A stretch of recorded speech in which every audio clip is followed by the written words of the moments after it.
Broadcasting live. It's America's longest running talk show on computers. It's Computer America, bringing you the biggest names in technology with guest interviews, new products, and your emails. Listen live at computeramerica.com on any device around the world. Email the show at live@computeramerica.com or find us on social media. Be sure to check out our website for contests, giveaways, show notes, live video stream, podcasts, and more. You're listening to Computer America.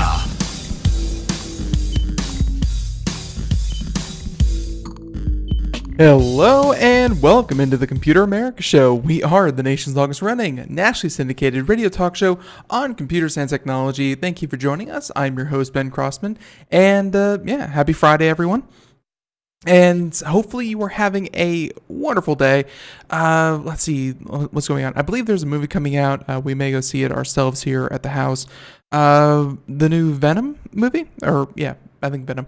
I don't watch a lot of TV commercials, so it's really rare for me to actually know what's going on in the world around me. But everyone, I hope again you're doing good. You're going to do something fun this weekend, and you are ready to head out of the office. But before you do, of course, for you 9-to-5ers, well, hey, we have an hour of Computer America to carry you through. Now, let's see, a couple of things. Today on the program, we will be doing computer and technology news. We have about 16 different stories lined up. So the chances that we actually get through everything, probably not going to happen. But we have a lot of very interesting stories. So hopefully you enjoy these segments as much as we do.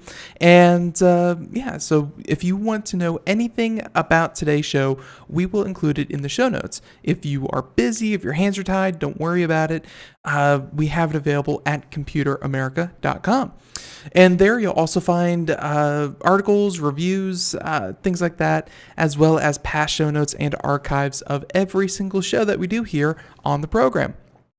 And also be sure to check out the live video stream, which you can also find at twitch.tv/Computer America. And the last thing is the social media contest, which is currently on hiatus. We'll get it back up and running as soon as we can with, of course, Logitech. Now, all that and more at computeramerica.com. Now, I think we are ready to just head on in. Again, lots and lots of stories. Hope everyone out there is having a good day and you are ready for some computer and technology news. So here we go. Why don't we go ahead and just get started?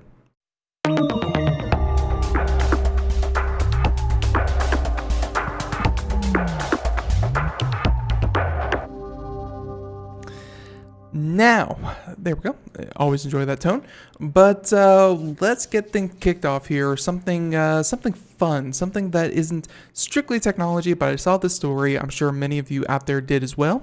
But let's see. So, by the way, everyone out there who's using, I think Chrome or Firefox has as well, but Chrome, if you ever accidentally close a tab, like I'm very prone to do, Control-Shift-T, keyboard shortcuts, hey, they'll save your life. But this one coming to us from Motherboard, again, not strictly technology, but I thought it was fun. And hey, I think we could use a couple fun stories for this Friday. Now, for anyone out there watching the video portion, you can read this very clearly, but this by Miss Becky Ferreira from Motherboard, talking about people keep calling the cops on drunk birds. Yes, not drunk individuals, but drunk birds, saying that there is no need to call law enforcement about these birds as they should sober up in a short period of time. I believe that would be the statement issued by the police chief who keeps getting these phone calls. They said that there's a party in Gilbert, Minnesota, and only birds are invited, where a quiet town of 2,000, located an hour north of Duluth, has been besieged by birds drunk on fermented berries. We've all been there before. You have one too many berries. You wake up an hour north of Duluth, and the only thing you can do is just find more berries. Saying that we've sort of nicknamed it berry benders. Saying that the young birds' livers can't process it as well. They seem to be loopier, for lack of a better term. That's right. The younger teenage birds can't hold their berries as well as the older birds. So on Tuesday, Tetcher, who is again the police chief for the town, issued a public statement saying that they have received several reports of birds that appear to be under the influence, flying into windows, cars, and acting confused, crying on their friends' shoulders, and otherwise just not having a good night or having the best night of their lives. And the reason for that behavior, said, was an early frost had accelerated the fermentation of said berries relative to the previous years. And because many birds had not yet migrated for the winter, more birds than usual were exposed to the, alcohol. There's alcohol within the fermented berries. They said that the berry bender phenomena is so common across North America that some bird societies operate drunk tanks for birds that need to sober up. Can't imagine how you get those things into that drunk tank. But they said that there was an academic study on the subject as well, including a 2012 paper in the Journal of Ornithology that found heightened death rates for cedar waxwings that had gorged themselves on said berries. And sadly, a lot of them were from alcohol poisoning. No species is exempt from alcohol poisoning. Very sad. They said that if you come across a drunk bird, the best thing to do is alert animal control and ensure that the animal is able to recover in a safe place. Perch it next to a toilet, or if not, you can find it a bucket and hold its hair back or its feathers and just keep it company. Make sure it's going to be okay. Now, as I said, that one not strictly technology, but I found that one pretty interesting. This next one. This one is technology, I'll admit. This one is technology, but at the same time, it's weird. It's right up there with drunk birds, and I could not help myself. Let's see. I believe it's as soon as I find it, it's about here. It is. Okay, Engadget, great publication, a lot of great stories. They're quick, they're succinct, and not a lot to them, which they only leave you the meaty bits. Well, how about this story? Horrifying finger attachment lets your phone touch you back. That's right. You may be holding your phone, and now your phone can hold you back. And you have to see it to believe it. For everyone out there, there's essentially someone's holding a phone. It's someone's hand, followed by a finger that is plugged into the charging port, and the finger wraps back around the back of the phone where your hand would be and touches the back of your hand. It is as creepy as it sounds. Saying that it can also prop up your phone and let you control device settings. So the author starts off by saying that, and by the way, Mallory Locklear from Engadget, have you ever wished that your phone could tap you when you had a notification, drag itself over to you on its own, or touch you back? No? Well, too bad, as the author puts it. Researchers in France have developed a finger-like phone and tablet attachment that can do all those things and more. This is 1/5 as interesting as the thing from the Addams Family. And you know what? We're going to play the video here, anyone who wants to watch it. But it's a finger-like attachment, and it looks like the other one is simply a Photoshop of a finger. And yes, they even have the phone being dragged across a surface. They said that it's called the Mobi Limb. MOBI Limb, if you want to check it out. It's made up of 5 servo motors, an Arduino microcontroller, and a sensor, and it can do a number of unsettling things that are straight out of nightmares. I bet. In the spirit of human augmentation, which aims at overcoming human body limitations by using robotic devices, our approach aims at overcoming mobile device limitations by using a robotic limb. That would do it. They said that by using, and that was one of the researchers behind MobiLim. And to be fair, MobiLim actually has some rather useful capabilities. And they said that on a less creepy side, MobiLim can be used to prop up a phone when you're watching a video, control phone settings, and provide an additional way to grip your device. Because obviously, if you're watching the video, they have people actually manipulating the robotic finger, so on and so forth, to actually use it as a control mechanism for certain apps and things like that. And someone coded it in cat hair, and it looks like a cat's tail. Weird. But on an extra creepy side, it can caress your arm as you hold your phone or be dressed to look like a human finger. I guess, obviously, it's a robotic looking finger and they have different skins and, slip covers for it. While there are some clear benefits to using MobiLim if you're like the author, the unnerving autonomous finger would likely make you never want to make you touch your phone again. But maybe that's not the worst thing these days. Now, we talk a lot here about, obviously, software and hardware that makes it easier for people with certain disabilities, be it sight, vision, hearing, or other limitations. There's a lot of tools out there making sure that these populations are served. This particular one, I'm having a hard time really seeing a use for it other than, maybe those who are using their phone and are maybe sight impaired and they want some sort of notification that is not strictly, the vibration of the phone or any kind of noise coming out of it, but rather you could have this robotic limb that would then tap your hand, tap the back of your hand while you were using it. And that would give you a second kind of notification to really make sure that you just got a text message. It's a bit different. I mean, obviously, with the spirit of the holidays, if you are getting into Halloween, I'm sure if they were able to, dress this thing up like a zombie finger or a witch's finger and have it drag itself across the table, that would be something that, obviously holiday-wise, but something tells me that MobiLim is, again, kind of aimed towards the medical community more than it is just more than just a gag gift.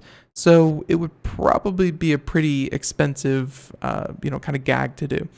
But hey, maybe this is something that everyone has been, maybe this is something that people have really been looking forward to. And, one of the comments here, finally, we get some tech worth paying for. And they said that they want half a dozen. Weird. Very weird. But hey, at least a little bit more on the nose than birds getting drunk on fermented berries. There's that article. Everyone, again, if you want to check out these articles, check out their sources or want to dig further into them, please feel free to head on over to computeramerica.com where we have all of them listed for your convenience. There's, let's go ahead, switch on over. Okay.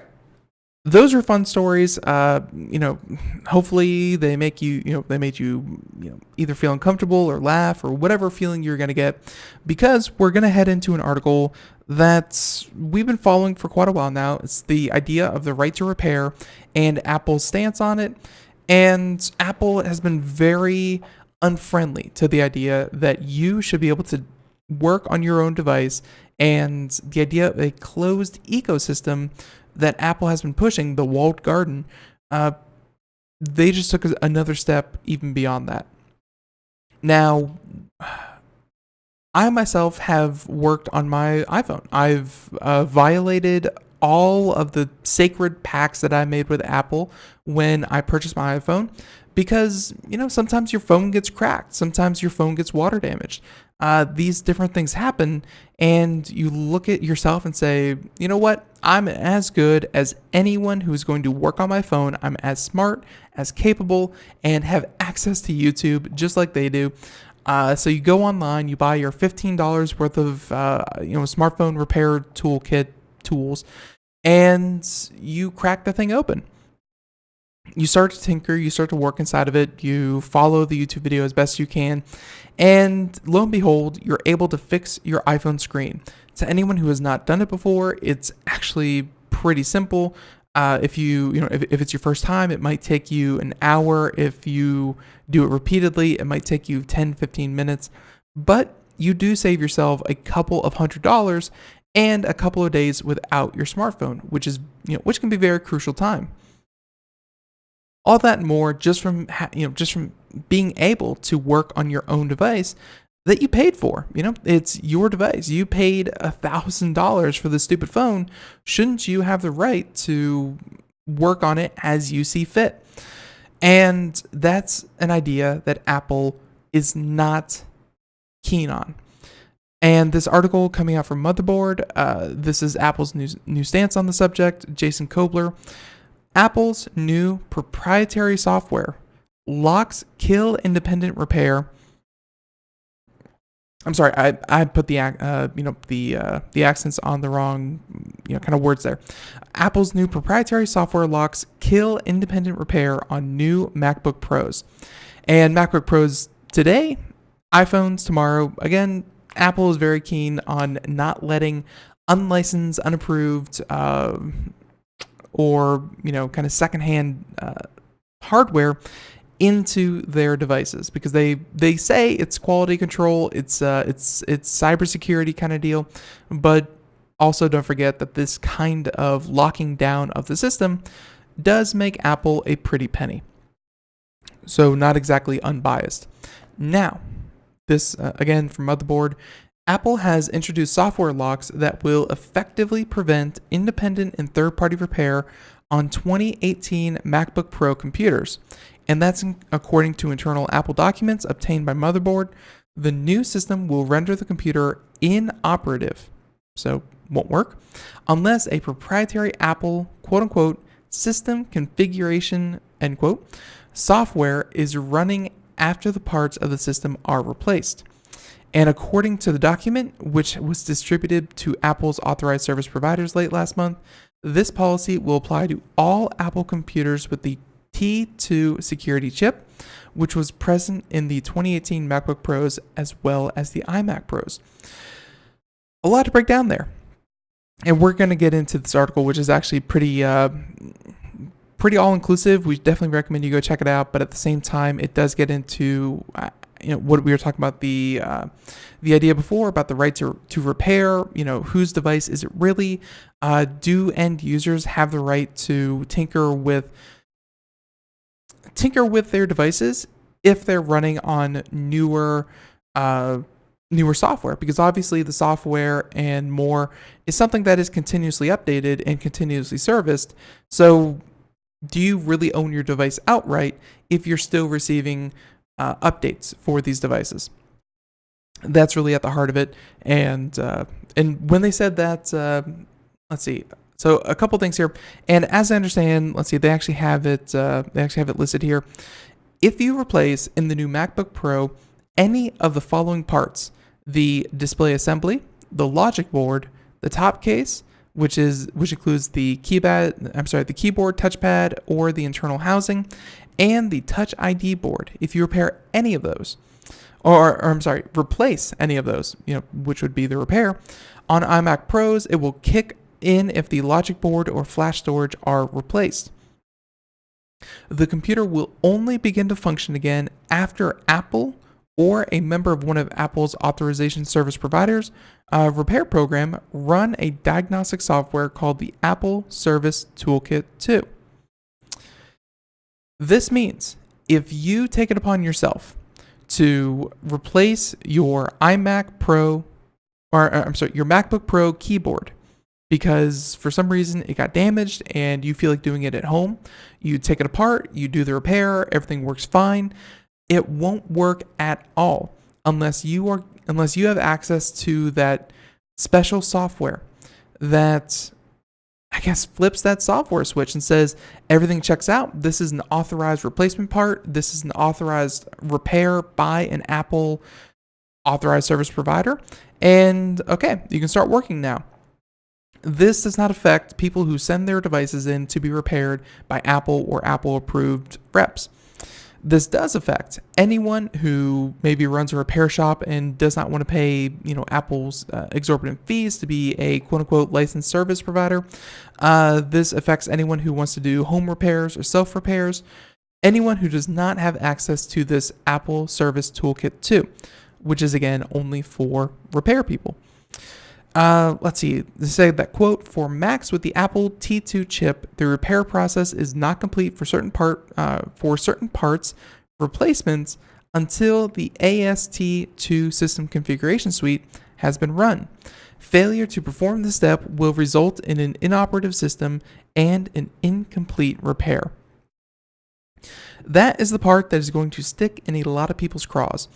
It just goes to show that you can do everything right. You can have completely compatible parts, a perfectly fine repair. Everything can be working, but until Apple itself says that, hey, you're okay to run, it won't work.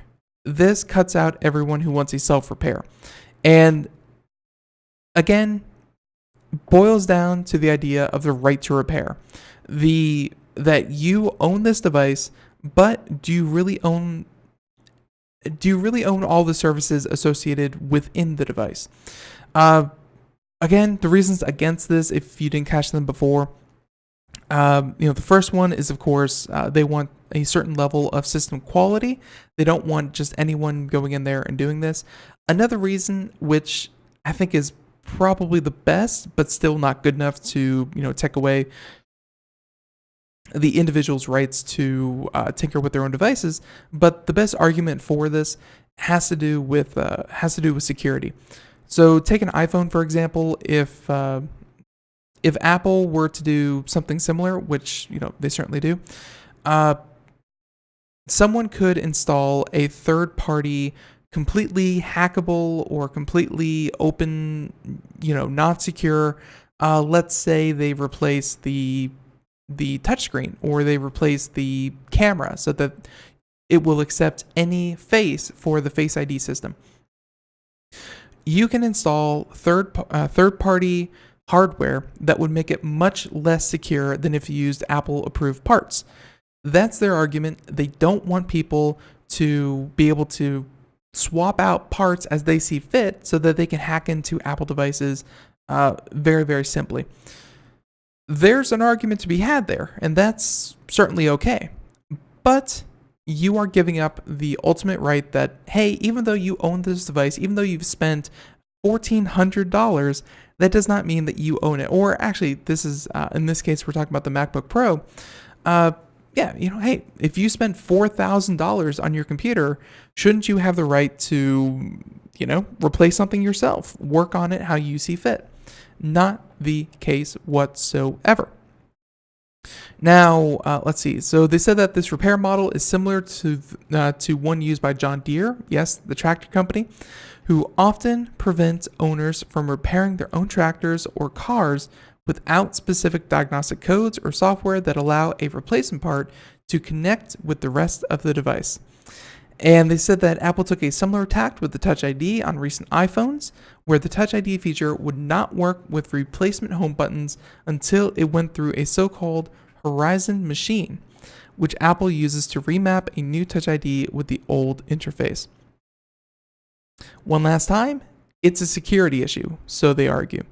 But this move goes further than that, effectively preventing most independent repairs on new MacBook Pros.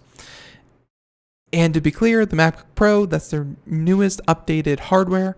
You can bet if they get away with this on the MacBook Pro, then they're going to move it on to their other hardware offerings. including the tablets, phones, and other computers. There's no reason for them not to. The argument really boils down to some of these points are completely fair.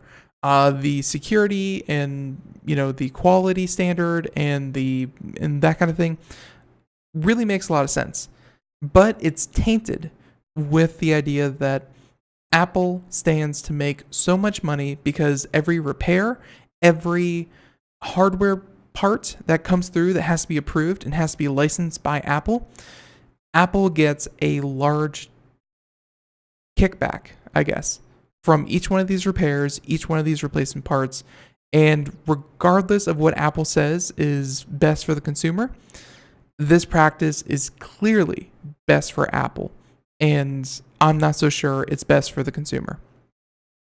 So we're going to leave that one there. That one, obviously, that's going to be a long, drawn-out fight. We have talked about it before. We're going to talk about it again. But the idea of the right to repair, something that Computer America definitely stands strongly behind, that everyone, that you own your device that you paid for, and you should be able to operate it how you see fit. But we're Mavericks.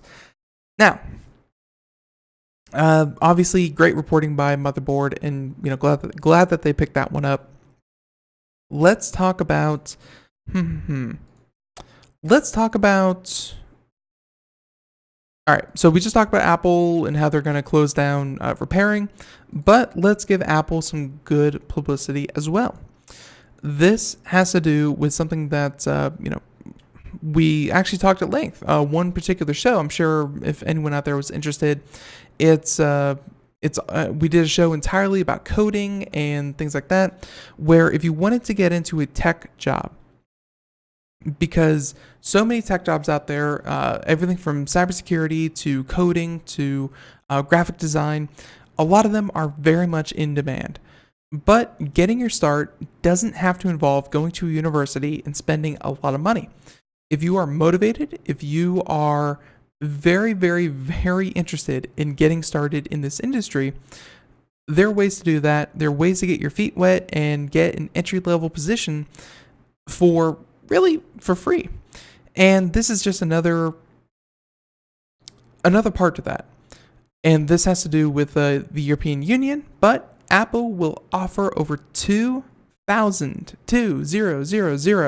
free coding classes for the EU Code Week. Hopefully this extends to the US, but if not, hey, that's still quite the amazing offering. And this by Ms. Swapna Krishna Engadget, talking about as part of EU's Code Week celebrations, Apple will offer over 2,000 free coding sessions at its stores across Europe. The event runs from October 6th through the 21st, so starting tomorrow and heading its way through for the next couple of weeks. Coding sessions are open to anyone who wants to attend, and there will be at least one per day per Apple store. There will be a range of sessions available with different coding content, including Kids Hour, which is a Sphero Maze Challenge. Yes, Sphero. I remember having them on the show. They make the little ball that you can, with the camera that you can control with your smartphone. You kind of, open the app and you use your finger to guide the Sphero, wherever you'd like. And that particular one will teach kids how to code. The Sphero Bolt is a robot ball that you can program through the app, saying that it features an animated LED matrix and has an onboard gyroscope, accelerometer, and infrared communication. Apple will offer different levels of coding classes using the Sphero Bolt, among other coding tools. Sphero is really a favorite because it's something that's super simple, but is obviously super engaging. They said that Apple created its own coding curriculum back in 2016, which focuses on the Apple programming language called Swift. If you are going to work with any Apple device or you're hoping to get a job with Apple, learning Swift is, of course, a must-do. Sphero has previously teamed up with Facebook to bring its robots and codings into the class, and the pairing between the two with the focus on the coding session is a natural fit.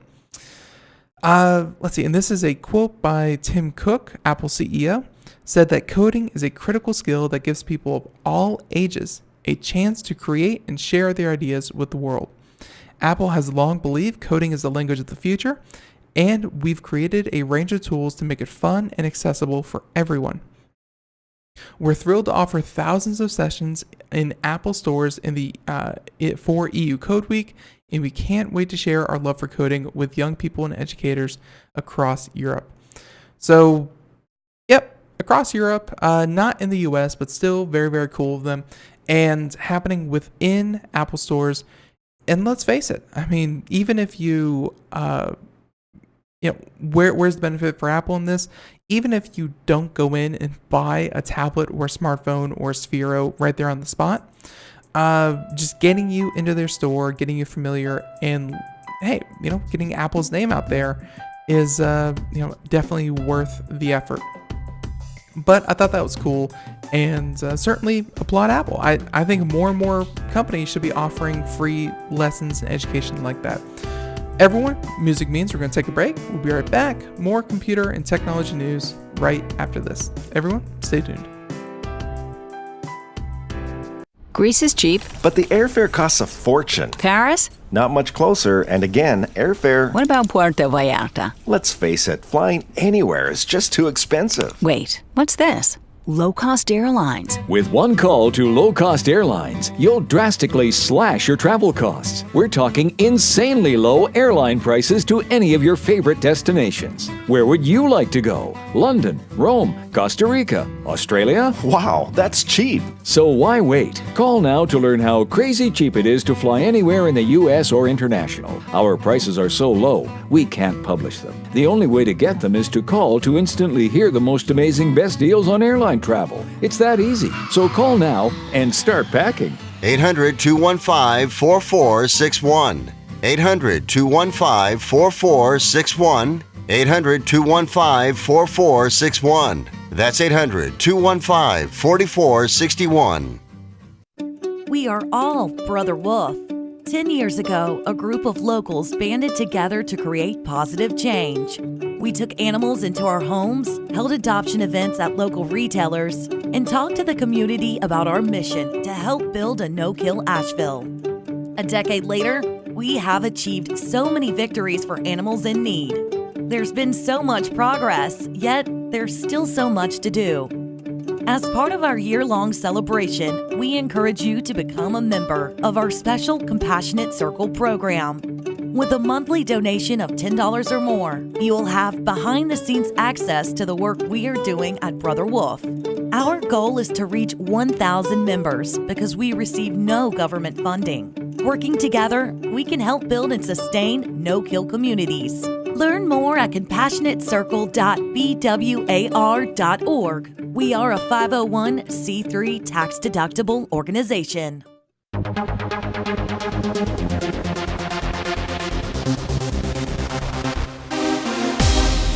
And welcome back to the Computer America Show. It is 32 minutes past the hour as we continue on here. And yeah, we're doing computer and technology news. If you miss any part of today's show, feel free to check us out wherever podcasts are heard, and you can hear today's show in its entirety at your convenience. Also, to everyone out there listening on the IRN Radio Network, thank you for tuning in. And for everyone else out there listening to wherever you are listening to us, thanks for stopping by. Now, going on, just finished up the EU Apple coding class, coding week that they're going to do. Let's discuss some other stories. All right, how about this one? Let's talk some business. Verizon, you've heard of them. They offer cell phone, internet, they do all kinds of things. But this is not a good story. One definitely worth taking note of, but unfortunately, this affects a lot of people, so it's certainly newsworthy. Verizon lays off 44,000 people. Yeah. Verizon lays off 44,000, transfers 2,500 more IT jobs to Indian outsourcer Infosys.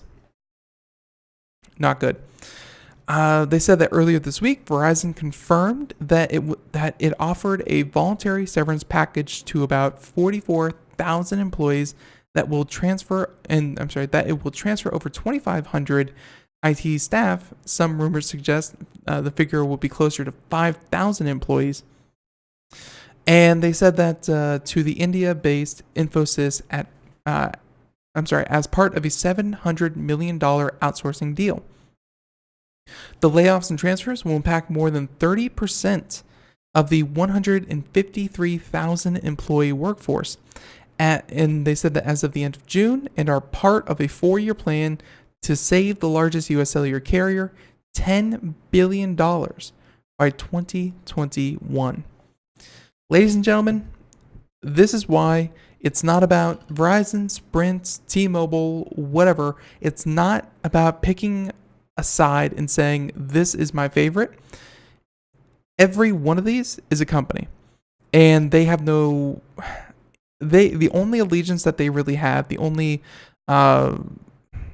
duty that they have are to the people who they owe money to and the people that they're shareholders.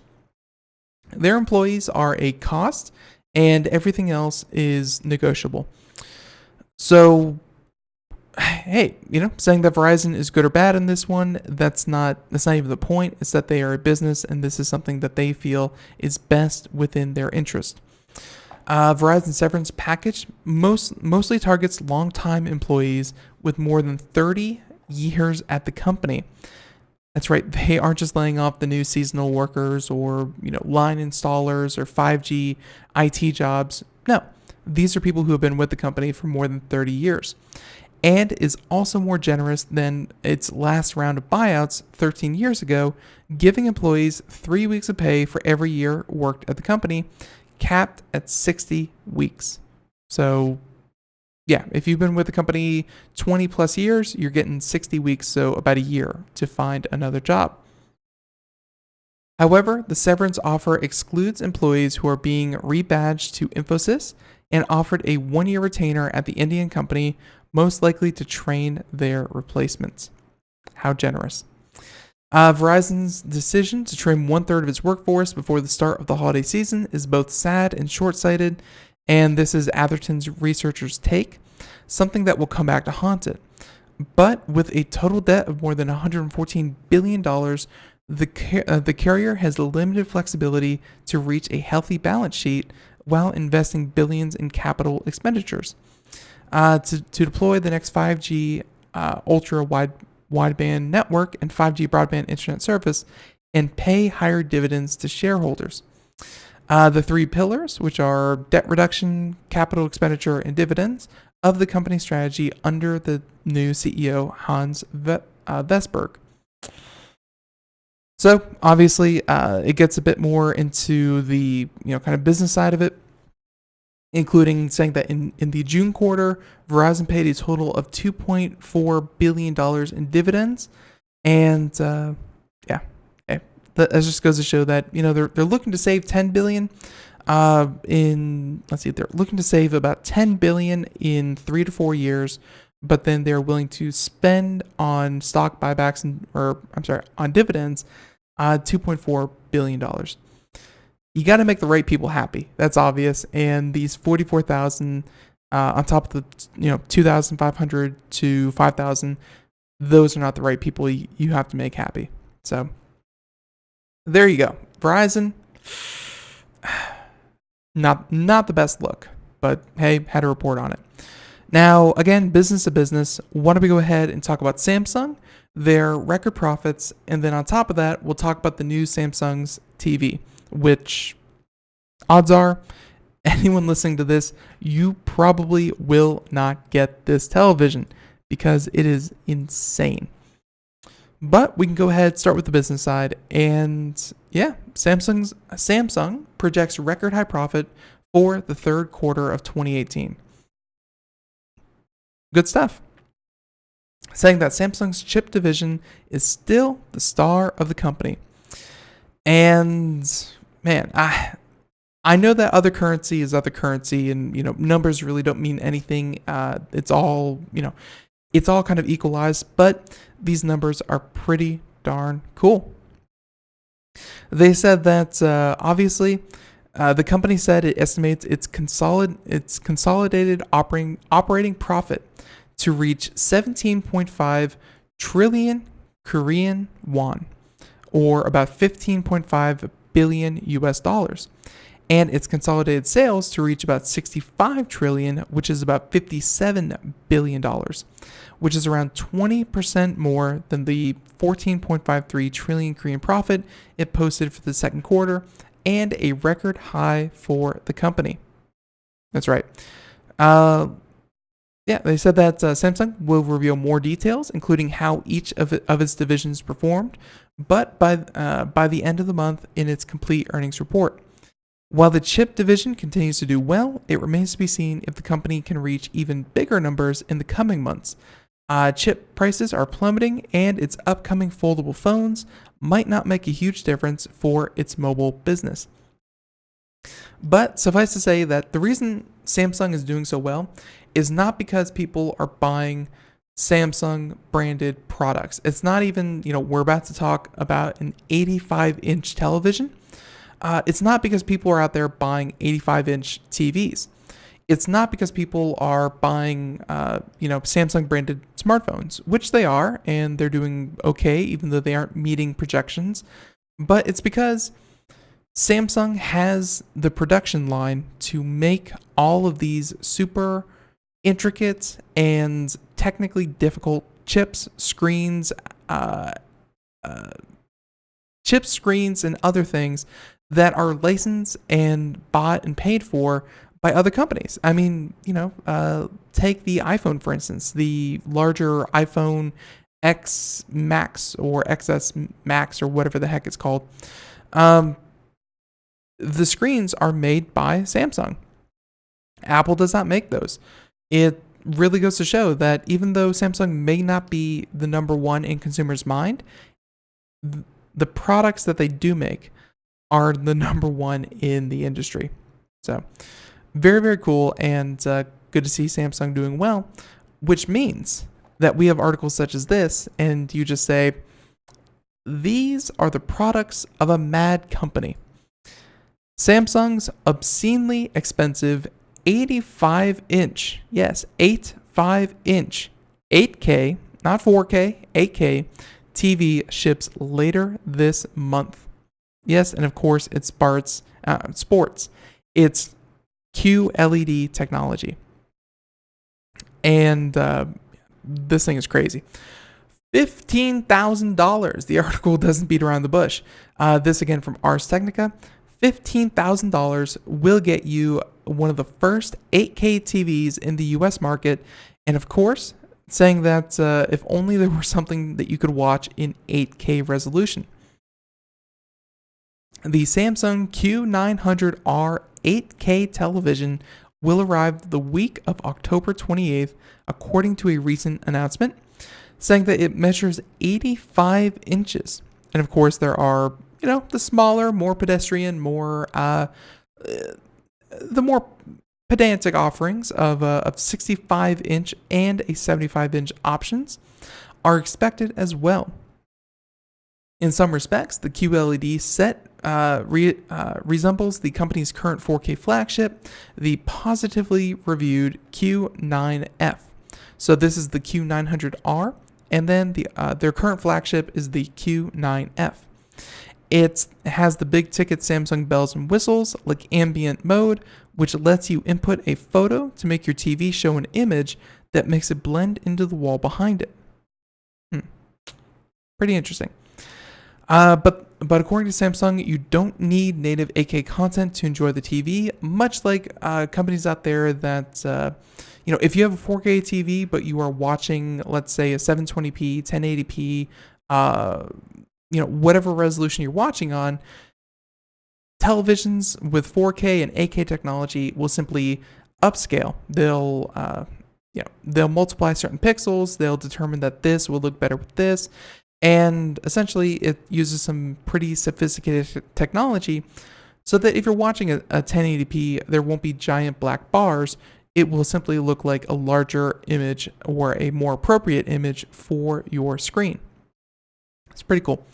They said that thanks to the TV's quantum processor 8K, which despite the name is definitely not quantum computing technology, and they said that we generally did not find similar claims from manufacturers to be true in earlier acquisitions from 1080p to 4K. So obviously Ars Technica is not inclined to believe it this time either. Let's see, there are other limitations. The TV is not certified for HDMI 2.1, which, hey, we had HDMI on earlier in the year when they were just introducing HDMI 2.1. Super critical, actually. If you have an 8K television, you are going to be streaming. Let's see, I think 8K as opposed to 4K is like 4 times the pixels, which means about 4 times the data. It's not twice, it's about 4 times. So 1080p to 4K is about 4 times the data. And then even beyond that, it's 4 times the data again, which means you're looking at about 16 times the data that you would a standard high definition picture. Having a 2K an HDMI 2 instead of an HDMI 2.1 means that you could run into situations where you get some degradation in your quality, in your signal, because it just simply can't afford that much bandwidth. But we'll have to see. Let's see. They said that the TV is huge because there's no point in having a smaller 8K TV. People wouldn't be able to see the difference between 4 and 8K on a 50-inch set. That's right. That's why it stops at 65 inches and goes all the way up to 85 inches. Never mind the fact that most U.S. households still don't even have 4K, although I find that hard to believe. 4K televisions are very affordable and pretty easy to find. So, let's see. They said that the percentage was around 25% in January and could hit about 50% sometime in 2019. 50%, I guess that sounds okay. I don't know. I think the adoption rate is much quicker than that. But this TV is not the only 8K TV, nor is it Samsung's craziest TV. But it's probably not worth it for most people, and you have to give some other options here. But as for 8K content, I think the only things coming in 8K, as the article said, there's some YouTube offerings that are shot in 8K, and I believe the first 8K will be the 2020 Olympics, or at least that's the first well-publicized event happening in 8K. So you have some time. No need to jump into an 8K. And as we said with Darius Sharekshani on the show a couple of Wednesdays ago, 8K is not something you are going to actively hunt for. There are other qualities to a television or any kind of monitor or anything with a display resolution like that where 8K just is not necessary at this point in time. 4K, sure. HDR, yeah, if you like it. Refresh rate should be as high as you possibly can get it, as well as, OLED or AMOLED screens. Those are super important. And, there's some other bells and whistles that you can get. But having an 8K television is going to be luxury for luxury's sake. It is not necessary for any kind of, you're not going to be blown away by an 8K television. It's simply a little bit of future proofing. But as we've seen in other areas of that same television, you are not as future proof as you would like to be. So 8K is not something that you need to drool over just yet. There you have that. Samsung and their obscene 8K television. Again, for the low price of $15,000. Don't buy a soda or two and you'll afford it in no time. Joking, of course. Now, this is one of our headlining stories. We should definitely squeeze it in because it is pretty important. Where California, if you haven't been keeping track, they are taking cybersecurity, net neutrality, things like that. They're really cracking down on on these different issues on a legislative level that other states are going to have to really bend the knee to, because California, with their incredible economy where the United States of America is the world's largest economy, and California alone is like the 5th or the 7th largest economy in the world. So what California mandates, the other states and even other parts of the world really have to take notice of. This is a big deal because California just banned default passwords on any internet-connected device. You may have heard it. We do a story every year or so about the most common passwords available. And these passwords include things like football1 or baseball1. It's a secret password with a 0, 1, 2, 3, 4, 5, admin as your password, things like that. All of the, or at least, placeholders such as 1, 2, 3, 4, 5 or admin or password that come directly from the manufacturer, those are going to be banned. No longer will you get a device with a password called admin. And the hope is that indeed, if manufacturers don't do this, that means that end consumers, because obviously as a good measure, good cybersecurity practice, when you get a device, you should always change the device password from something that the manufacturer sent you, especially if it's something like 1, 2, 3, 4, 5, and you change it to something much longer, much more secure. But people are lazy. People don't do that. That's where this legislation comes in. And they said that the Information Privacy Connected Devices Bill that comes into effect on January 1st, 2020, so they have a year or two to actually comply to this, effectively bans pre-installed and hard-coded default passwords. It only took the authorities about 2 weeks to approve the proposal made by the state Senate. The new regulation mandate device manufacturers to either create a unique password for each device at the time of production, or require the user to create one when they interact with the device for the first time, which I think is pretty fair. Obviously, if you've purchased a router in the recent past, anything from Netflix, anything from Netgear or Asus or any other router manufacturer, D-Link, there we go. They're the one that we had on the show before. Any of these different ones, they come with a preset, a little bit more complicated password, which we definitely appreciate.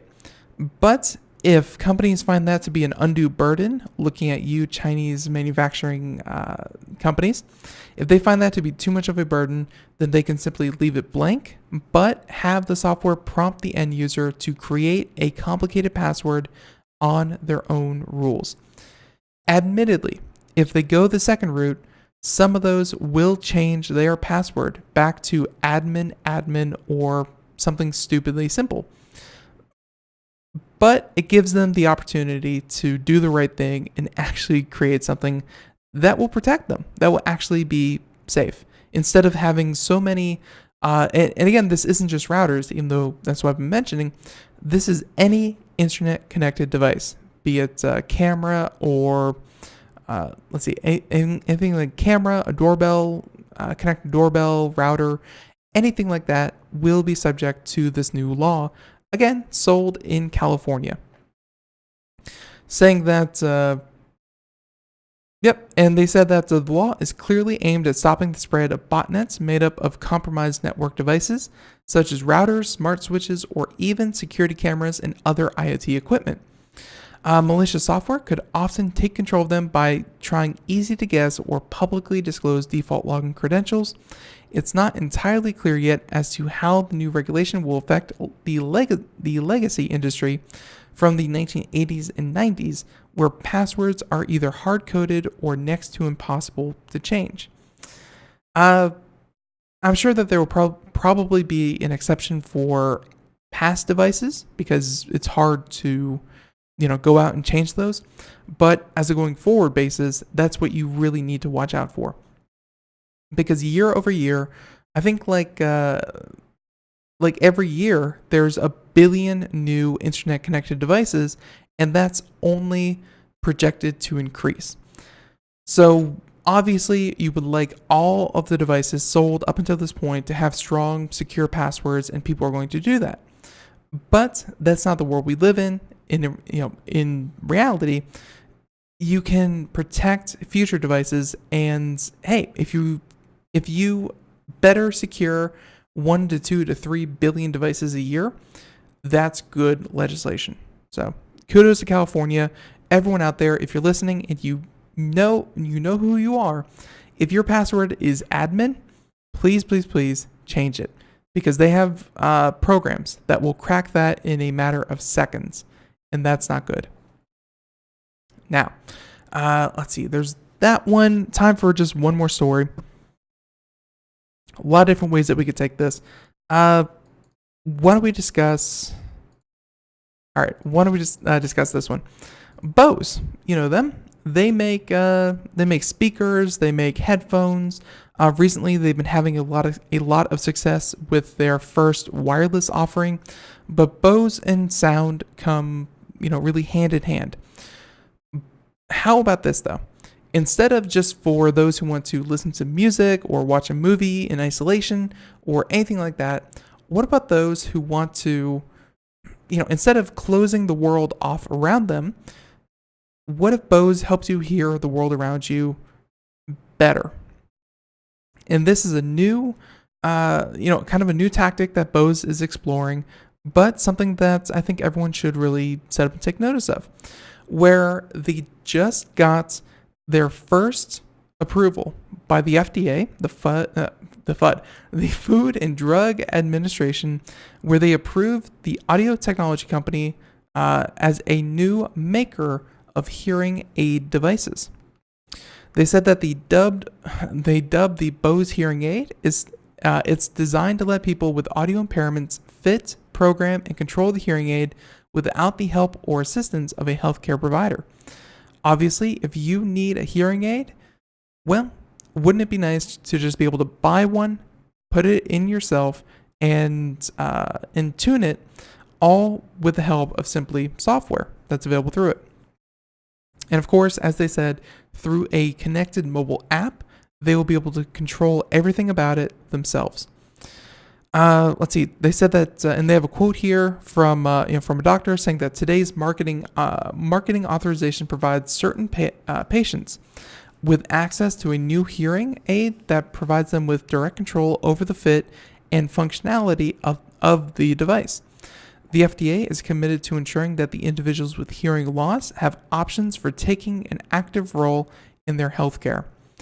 I suppose up until this point, you had to go into a hearing aid store, you had to be fitted, you had to let really a trained medical professional, usually a doctor, fit you and tune it for you.